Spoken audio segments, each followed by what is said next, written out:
আসসালামু আলাইকুম, কেমন আছেন সবাই? আজকের ভিডিওতে আমি দেখাবো কিভাবে টিন সার্টিফিকেট তৈরি করতে হয় সেই বিষয়টি। তো টিন সার্টিফিকেট তৈরি করার জন্য national board of revenue Bangladesh গভর্নমেন্টের যে ওয়েবসাইট আছে সেখানে যেতে হবে। এই লিঙ্কটা আমি ডেসক্রিপশনে দিয়ে দিব, আপনারা সেখান থেকে অবশ্যই সাইটটা ভিজিট করতে পারবেন। এবং তারপর এখানে যাওয়ার পর রেজিস্টারে ক্লিক করবেন।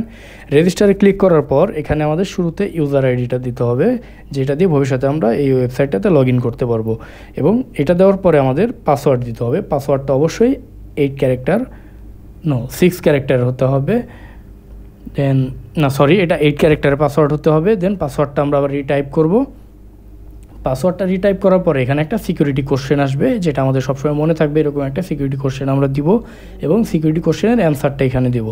তারপরে নিচে আপনার মোবাইল নাম্বারটি দিতে হবে, যে মোবাইল নাম্বারে একটা সিকিউরিটি কোড যাবে। এরপর ইমেল অ্যাড্রেসটা দিবেন। ইমেল অ্যাড্রেস দেওয়ার পরে নিচে একটা ক্যাপচা আছে, এই ক্যাপচাটা রাইট করতে হবে এখানে। যদি আপনি এটা না বুঝতে পারেন আরেকটা ক্যাপচা ট্রাই করতে পারবেন। দেন রেজিস্টারে ক্লিক করবেন এবং ফোনে যে কোডটা যাবে এটা দেওয়া এখানে বসায় আপনারা অ্যাক্টিভেটি ক্লিক করবেন। তারপর লগ ইনে ক্লিক করবেন। এখানে ইউজার আইডিটা দিবেন, যে ইউজার আইডি দিয়ে রেজিস্ট্রেশন করেছেন। তারপর এখানে পাসওয়ার্ডটা দিবেন। দেওয়ার পর এখানে লগ ইন করবেন। লগ ইন করার পরে এখানে টিন সার্টিফিকেট রেজিস্ট্রেশনের জন্য এখন ক্লিক করবেন। করার পরে এই অপশনগুলো আসবে। তারপর ফার্স্টে কী দিবেন, পারপাস অফ টিন, কেন টিন তৈরি করতেছেন। দেন একটা অপশন আসবে টিন অ্যাপ্লাইং ফর, কার জন্য অ্যাপ্লাই করতেছেন। বিষয়টা হচ্ছে সে বাংলাদেশি কিনা বা বিদেশি বা কোনো কোম্পানির জন্য কিনা, এটা দিবেন।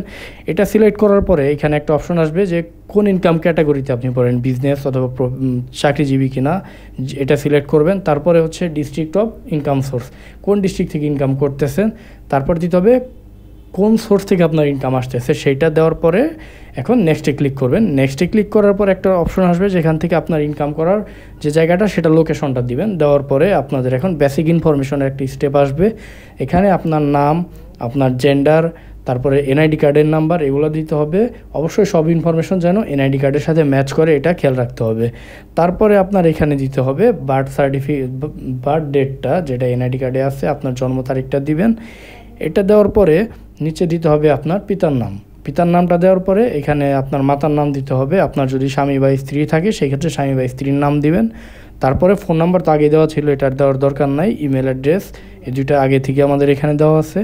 এখন আমাদের অ্যাড্রেস দিতে হবে, আমরা কোথায় থাকি। তো ফার্স্টে অ্যাড্রেসের একটা ডিটেলস দিব, তারপরে হচ্ছে ডিস্ট্রিক্ট দিব, তারপরে দিব থানা, কোন থানায় আছি আমরা, এবং পোস্ট কোডটা দিতে হবে। এগুলো দেওয়ার পরে আমাদের প্রেজেন্ট অ্যাড্রেস এবং পার্মানেন্ট অ্যাড্রেস এই দুটো যদি সেম হয়, আর পার্মানেন্ট অ্যাড্রেস দেওয়ার দরকার নাই, আমরা সেম অ্যাজ কারেন্ট অ্যাড্রেস এই চেকবক্সটাতে ক্লিক করে দেবো। আর যদি আলাদা হয় সেক্ষেত্রে আমরা নিজেদের মতো ইনফরমেশন দিব, দিয়ে গো টু নেক্সট এই অপশনটাতে আমরা ক্লিক করব। এটাতে ক্লিক করার পরে আমাদের বেসিক ইনফরমেশন যে দিয়েছি সেটার একটা ভিউ আসবে, চেকবক্সে টিক মার্ক দেবো এবং আমাদের অ্যাগ্রি অ্যান্ড কন্টিনিউ এটাতে ক্লিক করতে হবে। করলে আমাদের একটা টিন সার্টিফিকেটের ভিউ আসবে, আমরা এখান থেকে এটা ডাউনলোড করে ফেলবো। ভিডিওটি ভালো লাগলে অবশ্যই লাইক অ্যান্ড সাবস্ক্রাইব করবেন। ভবিষ্যতে এরকম ভিডিও পাওয়ার জন্য পাশে থাকবেন। ধন্যবাদ সবাইকে।